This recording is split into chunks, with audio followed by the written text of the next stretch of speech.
नमस्कार शिक्षक साथियों, एक बार फिर से स्वागत है आपका चैनल चर्चा विथ में। साथियों, जैसा कि आपको पता है कि निपुण भारत अभियान के तहत स्कूल रेडीनेस कार्यक्रम में सभी बच्चों का आकलन प्रपत्र भरना है। तो आज इस वीडियो में आकलन प्रपत्र भरते समय किन किन बातों का आपको ध्यान रखना है, आकलन प्रपत्र भरने में आ रही समस्याओं का क्या समाधान है, इन सारे बिंदुओं पे हम चर्चा करने वाले हैं। तो इसको बहुत ही सावधानी से देखिएगा।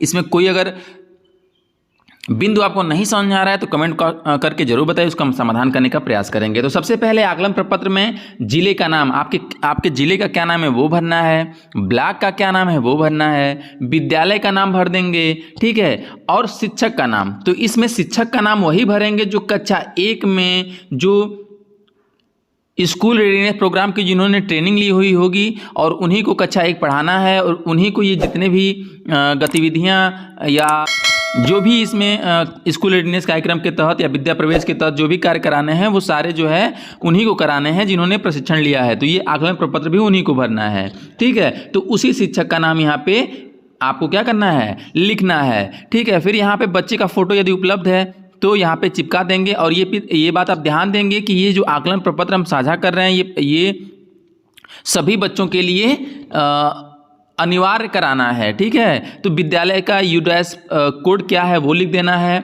और किस बच्चे का आप आकलन कर रहे हैं उस बच्चे का नाम लिख देना है, वह लड़का है या लड़की है उस पर टिक कर देना है, ठीक है। अभिभावक का क्या नाम है, बच्चे के अभिभावक का नाम लिख देना है। माता या पिता, घर पे जो भी गार्जियन उसके होंगे जिनसे आप समय समय पर मुलाकात आप कर सकें, उनका नाम लिख देना है और घर का एक फ़ोन नंबर या मोबाइल नंबर जो उपलब्ध होगा वो लिख देना है। अब आकलन, पहला आकलन, जैसा कि वो पता है कि 2 आकलन करने हैं, तो इसमें जो पहला आकलन है वह करना है आपको शुरुआत में। तो शुरुआत में आप इस आकलन को न करके आप 2 सप्ताह यानी कि शुरुआत के 2 सप्ताह के अंदर करना है। यूँ कहिए कि 1 सप्ताह के बाद दूसरे सप्ताह में आपको कर लेना है, क्योंकि इसमें कुछ ऐसी चीज़ें हैं कि आप उस बच्चे के जैसे इसमें कहा तो ये जा रहा है कि आप कोई भी इस कार्यक्रम के शुरुआत में ही कर लेना है, लेकिन मैं आपको सजेस्ट करूँगा कि कुछ दिन बाद करिए। क्योंकि जब बच्चे को आप कुछ दिन एनालिसिस कर लीजिए, बच्चे को आप देख लीजिए कि बच्चा के साथ आप समय जब व्यतीत करेंगे तभी तो बच्चे के बारे में जान पाएंगे। तो आप बच्चे के 2 सप्ताह बाद ही बच्चे के स्कूल आने के 2 सप्ताह बाद ही आपको कर लेना है, ठीक है। यदि अभी तक नहीं किए हैं तो जरूर इसको कर लीजिए, ठीक है। अब कैसे आगे क्या करना है उसको देखिए।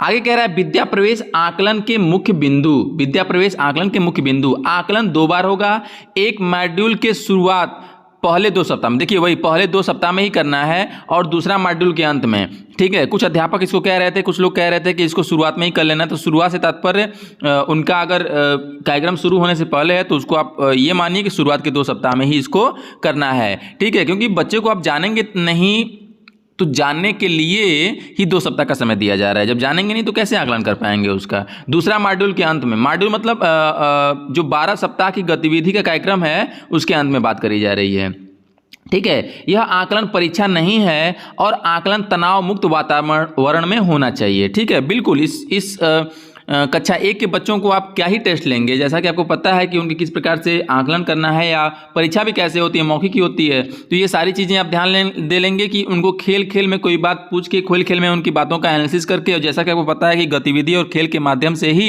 ये सारे कार्य आपको कराने हैं स्कूल रेडीनेस का, तो उसी में आप जो है ये आकलन भी कर लेंगे। रेटिंग स्केल 1 से 3 का होगा, ठीक है। यानी कि जो सबसे बेहतर बच्चा होगा उसको 1 स्टार दिया जाएगा या 1 रेट दिया जाएगा, 1 रेटिंग में उसको रखा जाएगा, और जो सबसे पुअर बच्चा होगा उसको 3 रेटिंग में। स्वयं करते हैं, मदद करते हैं, नहीं कर पाते हैं, ये 3 जो है आकलन के क्या हैं, बिंदु हैं कि कोई बच्चा कोई कार्य स्वयं कर लेता है, मदद से करता है या नहीं कर पाता है, ठीक है। यानी कि किसी कार्य को जब आप उसको देते हैं तो वो बच्चा अपने या बिना आपकी हेल्प के कर लेता है, ठीक है।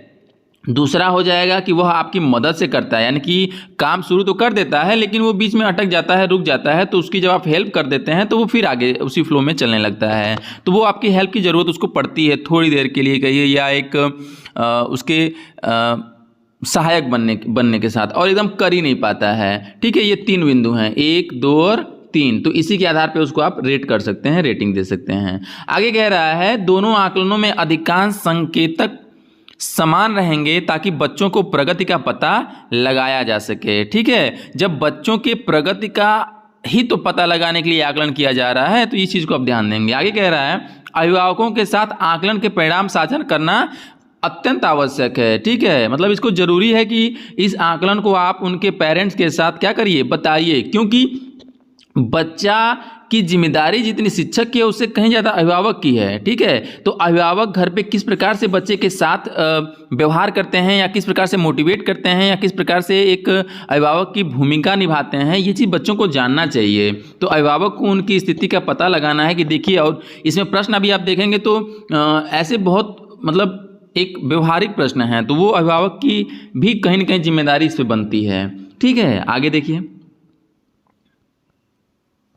अब देखिए, आकलन में अगर आप देख पा रहे होंगे तो आकलन में यहाँ पे बिंदु जो हैं वह 10 बिंदु दिए गए हैं। ठीक है, और 10 बिंदुओं के सापेक्ष आपको आकलन करना है। तो यहाँ पे हम एक एक बिंदु पे चर्चा करेंगे, ये बिंदु को देखते हुए हम उसका कैसे आकलन करने हैं उसको देखेंगे। सबसे पहले कह रहा है आकलन का क्षेत्र, यानी कि किस किस बिंदु पे आपको आकलन करना है, आकलन का बिंदु क्या है, पहला आकलन और दूसरा आकलन। अभी आप ऊपर निर्देश में देखें, स्वयं करते हैं, मदद से करते हैं, नहीं कर पाते हैं, यही 3 बिंदु हैं आकलन के। तो पहले में भी वही है, दूसरे में भी वही है। और पहला आकलन ही इसीलिए करना है कि आप उसको दूसरे आकलन में सुधार सकें और उसको इन बिंदुओं पे क्या हो, उसमें परिवर्तन हो। ठीक है, ये नितांत आवश्यक है कि उसमें परिवर्तन होना ही चाहिए। पहला है नियमों और निर्देशों का पालन करने में सक्षम है। नियम और निर्देश बच्चों का क्या होगा, जैसे कोई चीज़ आप कहें कि बच्चे सभी एक सीधे में खड़ा हो जाएं। ठीक है, किसी बच्चे को आप निर्देश दे कि बेटा जाओ चाक लेके आओ, डस्टर लेके आओ। यहाँ पे एक चीज़ आप ध्यान देखिए, देखिए इसको मैं पहले भी कई बार बता चुका हूँ कि स्कूल या कक्षा में बहुत इंपॉर्टेंट होता है कि शिक्षक बच्चों को उसके नाम से संबोधित करे। ठीक है, उससे एक अपनत्व का भाव पैदा करे। इससे क्या होगा कि बच्चे को एक विशेष होने का जब आभास होगा बच्चों में कि हमको यार सर जी या मैडम जी हमको नाम से बुलाती हैं, बुलाते हैं, तो उससे बच्चा एक लगाव स्कूल से जोड़ेगा, अपने आप को जोड़ पाएगा स्कूल से। और प्रथम दृष्टिया ही हमारे परिषदीय विद्यालयों में एक चुनौती बनी हुई है कि सभी बच्चों को स्कूल से जोड़ें या स्कूल में ठहराव की स्थिति उत्पन्न हो। ठीक है, जो बच्चों का एक विद्यालय से दुराव की स्थिति बनी रहती है, उसके लिए विभिन्न प्रकार के कार्यक्रम भी चलाए जाते हैं। तो पहला हमारा चुनौती ही है, यही सब चुनौतियों को, यही सब बिंदु से हम दूर कर सकते हैं कि उनको एक अपनत्व का भाव दें। जैसे एक हमारा एक ऐसा वातावरण भी क्रिएट करने की बात विभिन्न अधिकारियों, उच्च अधिकारियों के द्वारा कहा जाता है कि विद्यालयों को एक मैत्रीपूर्ण वातावरण में संचालित किया जाए, जिससे बच्चों और शिक्षक के मध्य जो है मैत्रीपूर्ण संबंध हो। वह आपसे कोई भी बात कहने में संकुचाए नहीं, आप उसको इस प्रकार से वातावरण प्रोवाइड कराइए। तो किसी भी प्रकार का निर्देश उसको यदि आप देते हैं, कोई बात कहते हैं, ठीक है, कोई बात समझाते हैं, जैसे असेंबली में आप उसको ये बताइए कि देखो सभी लोग लाइन से खड़े हों, छोटे आगे बड़े पीछे, इस प्रकार से जो भी बातें हों, तो वो उसको समझता है कि नहीं समझता है, पालन करने में सक्षम है या नहीं सक्षम है। ठीक है, तो इसमें अगर सक्षम है, स्वयं कर लेता है, तो उसको इस पर टिक करिएगा। नहीं कर पाता है तो इस पर टिक करिएगा। और करता है लेकिन मदद से करता है, आपकी हेल्प के बिना नहीं कर पाता है, मतलब थोड़ा बहुत आप बताते हैं तो फिर करता है, तो इस पर टिक करिएगा। ये आकलन के 3 बिंदु हैं, उसमें आप अपना आकलन देखिएगा किस बच्चे को टिक करना है। ठीक है, भावनाओं और जरूरतों को व्यक्त कर पाता है। जैसा कि आपको पता है कि बच्चे कक्षा 1 में विभिन्न वातावरणों से आए हुए हैं, तो जब वो बच्चा स्कूल में आता है तो कुछ बच्चे ऐसे होते हैं जो दब्बू रहते हैं, या कुछ बच्चे ऐसे होते हैं जो बहुत वाचाल होते हैं। तो आपको इसमें देखना है कि जो बच्चा, जैसे मान लीजिए कि आपने किसी बच्चे को कोई गतिविधि दे दी, कोई चार्ट पेपर वगैरह दे दिया, उसके पास रबड़ नहीं है या कुछ नहीं है, ऐसी कुछ उसकी ज़रूरत है, जो वहाँ पर उसकी ज़रूरत है, तो वो अपनी बात व्यक्त कर पाता है कि नहीं कर पाता है। ये सब देखिए, इसीलिए आपको 2 सप्ताह का समय दिया जा रहा है कि उन 2 सप्ताह में आप बच्चे का आकलन कर लें कि ये जो सारे बिंदु हैं वहां तक उसको आप पहुंच लें। इसका आलेखीकरण करना है बस आपको। ये पहले भी आप देख लेंगे तो ये कहीं ना कहीं इस चीज़ को आप बिना एनालिसिस के ही कर लेंगे, बिना बच्चे को सामने बैठाए, क्योंकि ये जब देखेंगे 2 सप्ताह तभी आप कर पाएंगे। तो भावनाओं को व्यक्त करना, यानी कि जो भी चीज़ उसकी ज़रूरत है उसको अपनी बात वो कह पाता है कि नहीं। फॉर एग्जाम्पल, यदि बच्चा मान लीजिए घर से खाना खा के नहीं आया है, उसको भूख लगी है, तो वो आपसे अपनी बात कहता है कि नहीं। अगर उसको प्यास लगी है, गर्मी का मौसम चल रहा है, तो वो कह पाता है कि नहीं कह पाता है। जैसे कुछ बच्चे होते हैं उनको प्यास लगी होती है, लेकिन वो अपनी सहेली या अपने दोस्त से कहते हैं कि यार तुम कहो, तो वो उस प्रकार से किस कैटेगरी में रखना है ये आप ध्यान देंगे। ठीक है, अगला है खेल, नृत्य और अन्य चाल गतिविधियों में भाग लेना। जैसा कि आपको पता ही है कि इसमें कक्षा 1 की वैसे भी गतिविधि करानी है, और सारे बच्चों को गतिविधियों और खेल के माध्यम से सीखने पर जोर देने की बात कही गई है। तो आप ये देखिए कि यदि आप कक्षा में मान लीजिए कि किसी बच्चे को कोई भी कविता का पाठ करा रहे हैं और गतिविधि के माध्यम से कविता का पाठ करा रहे हैं, तो उसमें से ये जो जिस बच्चे का आप आकलन कर रहे हैं वो बच्चा गतिविधियों में भाग लेता है कि नहीं, इस पे आपको जो है टिक करना है। यदि लेता है, नहीं लेता है, और आपकी मदद, जैसे मान लीजिए कोई हाथ हिला के झूमने की गतिविधि है, तो मान लीजिए कि वो बच्चा नहीं कर पा रहा है, तो आप उसके सामने जाके या उसको थोड़ा सा बता रही हैं, आप उसके साथ खड़ा होकर कर रही हैं या कर रहे हैं, तो फिर उसको आप अगर उसको उसके बाद वो करने लग रहा है तो उसको मदद करने में टिक लगा देंगे। ठीक है। अगला है व्यक्तिगत स्वच्छता बनाए रखना, साफ कपड़े, साफ नाखून। देखिए इसमें 2 बिंदु दिया हुआ है। ठीक है, तो नहीं कई बिंदु दिए हुए हैं। बालों को अच्छी तरह से कंघी, हाथ धोती, इतने बिंदु हैं व्यक्तिगत स्वच्छता में। तो अगर उसके कपड़े साफ हैं, ठीक है, तो उससे पूछिए कि बेटा ये बड़े कपड़े साफ तुम्हारे दिखाई दे रहे हैं, कौन धुला है? तो वो बताएगा हम धुले हैं, मम्मी धुले हैं। तो इस पे आप उसको जो है उस पे उसके हिसाब से आकलन कर लेंगे। नाखून उसके साफ हैं तो उस पे आकलन करेंगे। बालों को अच्छी तरह से कंघी किया हुआ है तो आप उसको जो है बच्चे को क्या करिए, खड़ा करिए, प्रियांशु तुम्हारे बाल बहुत सुंदर दिखाई दे रहे हैं, बालों में कंघी बहुत अच्छे तरीके से लगी है, किसने लगाया है? तो इससे 2 फायदे होंगे। एक तो उस बच्चे को भी एक अच्छा भाव उत्पन्न होगा कि यार देखो हम कंघी करके आए हैं तो मैडम या सर हमारी तारीफ किए हुए हैं, तो बाकी बच्चे भी सीखेंगे और वो जो बच्चा करके आया है वो प्रतिदिन करने लगेगा। ठीक है। हाथ धोते हैं या नहीं धोते हैं, तो इस पे भी आप अपने आप से धोते हैं, स्वयं से मदद करके धोते हैं या नहीं धोते हैं, इस पे टिक करेंगे। और हाथ धोने के लिए सभी को मोटिवेट आपको करना ही करना है। ये आप हाथ धुलवाने के लिए उनको किसी भी प्रकार से प्रतिदिन हर खाने से पहले, खाने के बाद, शौच से पहले, शौच के बाद जरूर ये धुलवाने की बात आप उनको सिखाइए। आगे कह रहा है कार्ड में लिखी गई संख्याओं और वस्तुओं को मिलान कर पाना। ठीक है, जैसे फॉर एग्जांपल मान लीजिए कि आपने एक चार्ट लिया जिस पे 1 लिख दिया, फिर आपने एक चार्ट लिया इस पे 2 लिख दिया, एक आपने चार्ट लिया इस पे 3 लिख दिया, और यहाँ पे आपने क्या किया, 1 गोली ले लिया, 2 गोली, फिर यहाँ पे 3 गोली ले लिया और यहाँ पे 1 गोली ले लिया। ठीक है, गोलियाँ ले लिया, कोई भी संख्या आप यहाँ पे ले सकते हैं। आपके पास स्कूल में विद्यालय में आपको TLM भी कुछ प्रोवाइड कराए गए हैं, उसकी भी मदद आप ले सकते हैं। ठीक है, तो अब यहाँ पे चार्ट पेपर में ये संख्याएं लिखी हुई हैं। अब इन वस्तुओं को मिलान करना, जैसे एग्जाम्पल मान लीजिए यहाँ पे कच्चा 1 गोटी यहाँ पे तो इसको ऐसे मिलाना है, 2 यहाँ पे है तो ऐसे मिलाना है, 3 यहाँ पे तो ऐसे मिलाना है।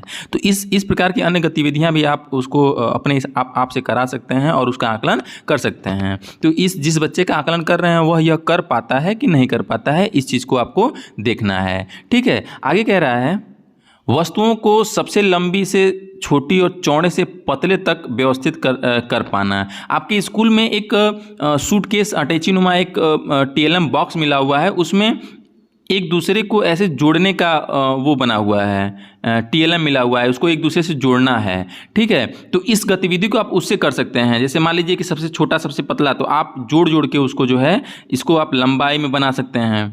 ठीक है,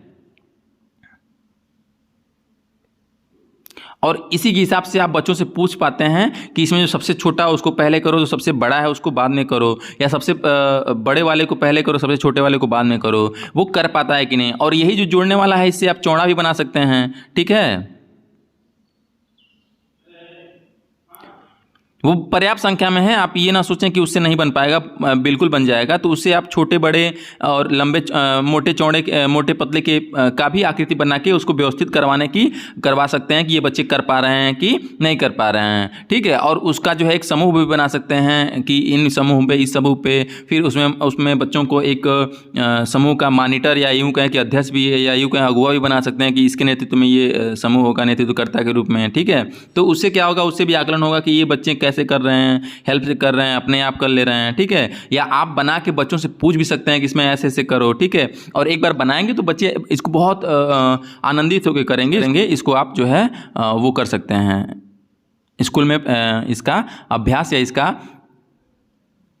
प्रयोग कर सकते हैं। ठीक है, आगे कह रहा है दिए गए अक्षरों से शुरू होने वाली वस्तुओं को पहचान कर पाना। जैसे ये तो थोड़ा सा मुश्किल है लेकिन शुरुआत में, लेकिन इसको आप फिर भी कोशिश कर सकते हैं कि कोई भी शुरुआत के 2 अक्षर या कोई भी शुरुआती अक्षरों को आप ले सकते हैं। जैसे मान लीजिए कि आप कबूतर का चित्र आपके पास प्रोवाइड किया गया होगा या नहीं है तो आप उपलब्ध करा सकते हैं कि कबूतर आप का चित्र दिखा के कि ये कैसे बना हुआ है। तो उसको बत्ते हो सकता है कि को बता दें, लेकिन उसको थोड़ा सा मुश्किल है, फिर भी आप इसको इसी हिसाब से आप कबूतर का चित्र दिखा के और जो आपके पास वर्णमाला का आकृतियों का चार्ट पेपर होगा उससे आप मिलवा सकते हैं कि ये बच्चे का क कहाँ है बेटा, इसमें कबूतर बताओ, ये कबूतर ऐसे शुरू हुआ है तो इसमें क कहाँ है ये देख के बताओ। तो इसको आप जो है इससे आकलन कर सकते हैं। उसके बाद धीरे धीरे बच्चा अपने नाम का भी आकलन, अपने नाम का भी पहले अक्षर का पहचान पा सकता है। दिए गए अक्षरों से शुरू होने वाली वस्तुओं को पहचान कर पाना, वही दोनों इससे मिलते जुलते हैं, ठीक है, वस्तु और नाम वाला, तो इसको भी आप वो करा सकते हैं। लास्ट में कह रहा है कहानी या घटनाओं को सही क्रम में व्यवस्थित कर पाना। तो इसको ये शुरुआत में तो थोड़ा सा दिक्कत है, ठीक है, लेकिन फिर भी यदि आप किसी कहानी को बता रहे हैं, छोटी कहानी को भी बता रहे हैं, और फिर उससे आप कहिए कि पहले खरगोश और चूहे की कहानी या किसी अन्य कहानी को भी आप वो करा सकते हैं। छोटी कहानी हो, कोई बहुत लंबी होगी तो वो नहीं कर पाएंगे। छोटी कहानी को आप उसको बताइए और फिर उससे उसके भाव में थोड़ा बहुत हेल्प करके पूछिए, तो वो उम्मीद है बता लेंगे, तो इससे उसका आकलन कर लेंगे, ठीक है। और लास्ट में आपका लिखा हुआ है शिक्षक के हस्ताक्षर, अभिभावक के हस्ताक्षर। ऊपर आपने लिखा, आपने देखा है कि बिंदु, महत्वपूर्ण बिंदु में दिखा था कि इस आकलन को अभिभावकों के साथ साझा करना है। तो इस पे जब आप उनको बताएंगे तो यहाँ पे मतलब यहाँ पे जो अभिभावक वाले पोर्शन पे उनका साइन करवा देंगे,